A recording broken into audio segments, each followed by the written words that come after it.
Mes chers jeunes, bonjour. Bonjour à tous. Bon dia. Mes chers jeunes, je suis heureux, très heureux de participer à votre joie.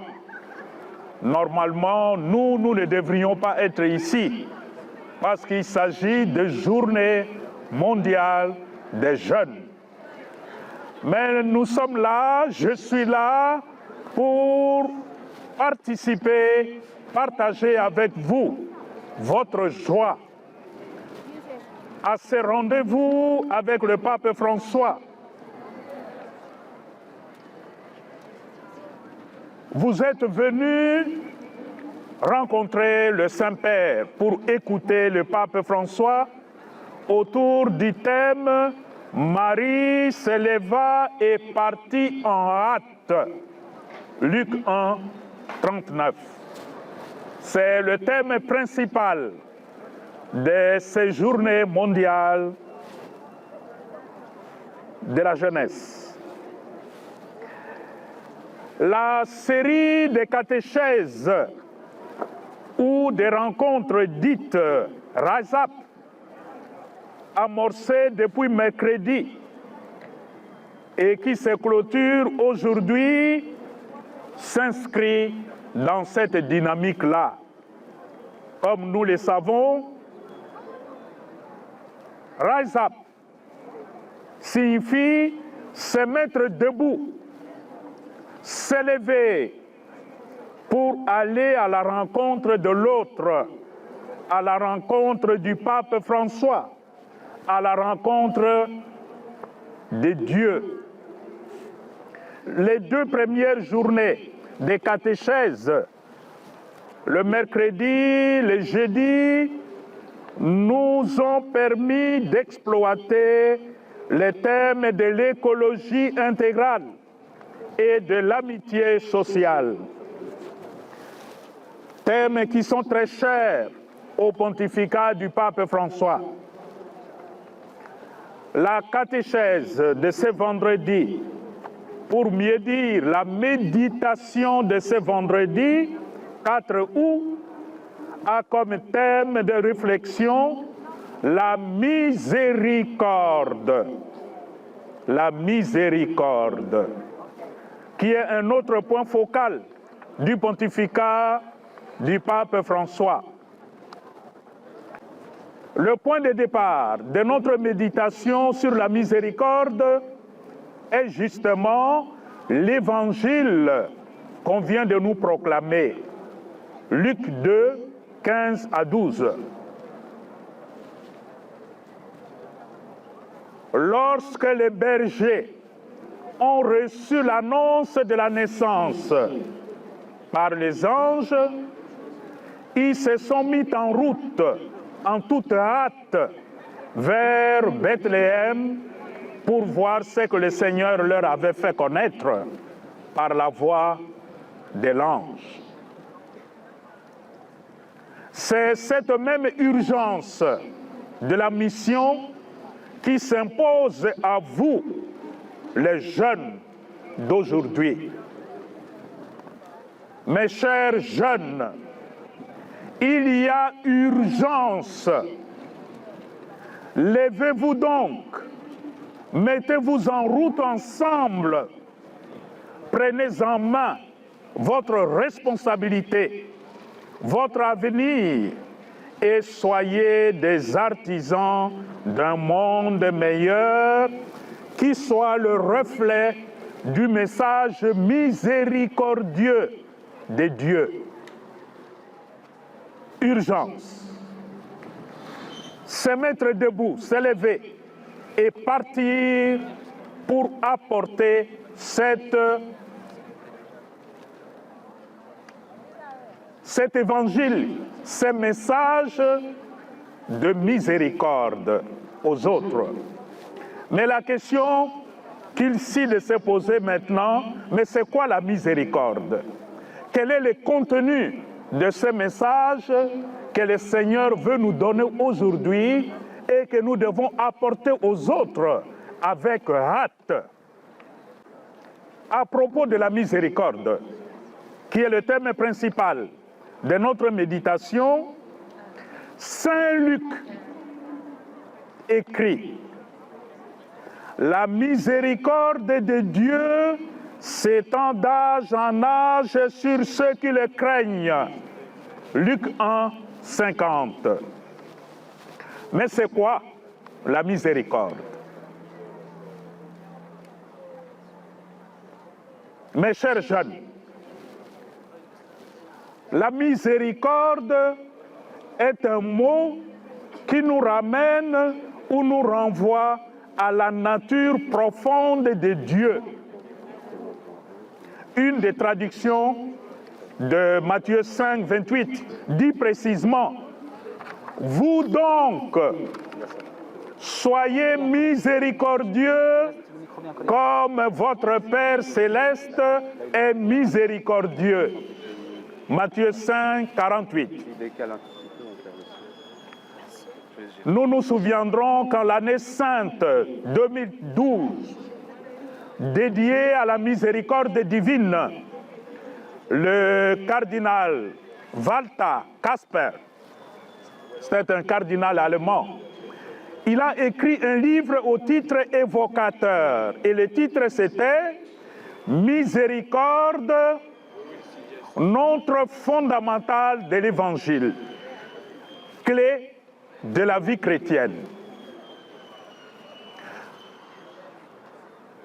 La lecture de cet ouvrage du théologien allemand nous a été vivement recommandée par le pape François en personne.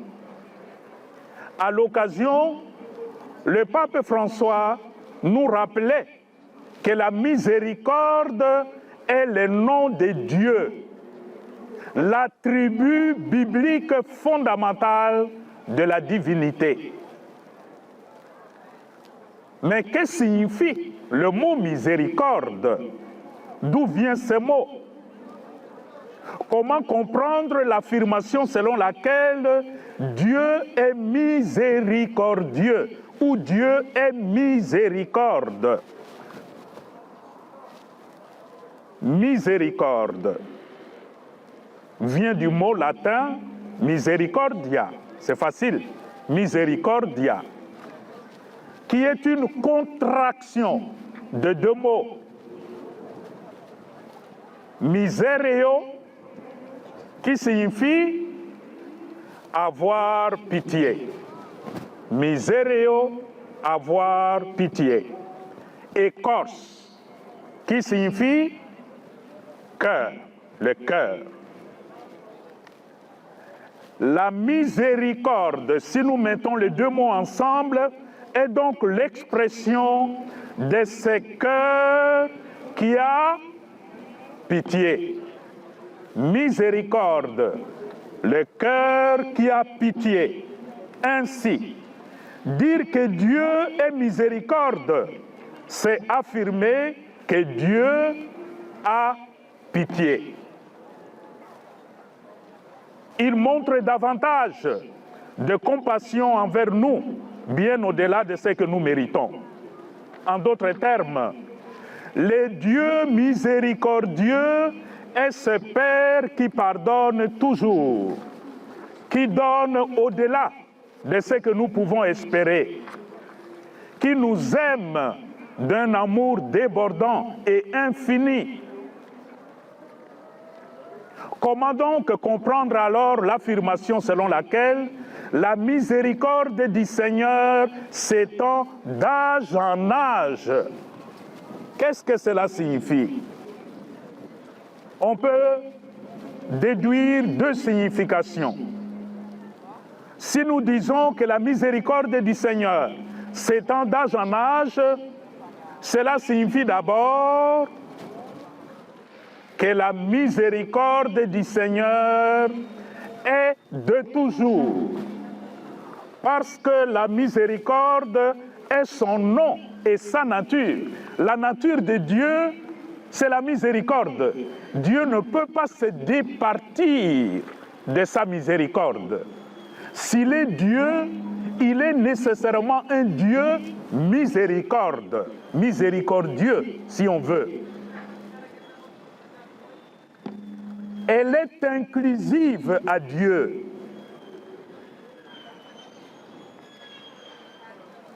Dieu ne peut pas ne pas avoir pitié, parce qu'il est Dieu. Il ne peut pas ne pas aimer ou ne pas pardonner. Ne pas aimer, ne pas pardonner changerait radicalement la nature de Dieu. Parce que Dieu, de par sa nature, est miséricorde. Ça, c'est le premier volet. Le deuxième volet, lorsque nous disons que la miséricorde du Seigneur s'étend d'âge en âge, nous disons aussi que la compassion de Dieu est pour tous, sans exception. Elle n'est pas exclusive, elle est inclusive. Enfants, jeunes, adultes et personnes âgées sont objets de la compassion, de la miséricorde de Dieu. Son cœur qui a pitié est un cœur ouvert à tous.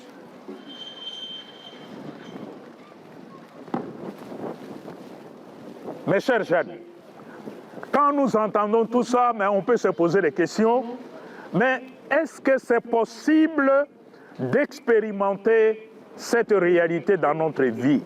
Oui, à travers 3 faits, et c'est ce qui nous est conseillé aujourd'hui, nous pouvons expérimenter la miséricorde de Dieu à travers le silence intérieur qui nous ramène à nous-mêmes et donc à notre conscience où Dieu nous parle seul à seul.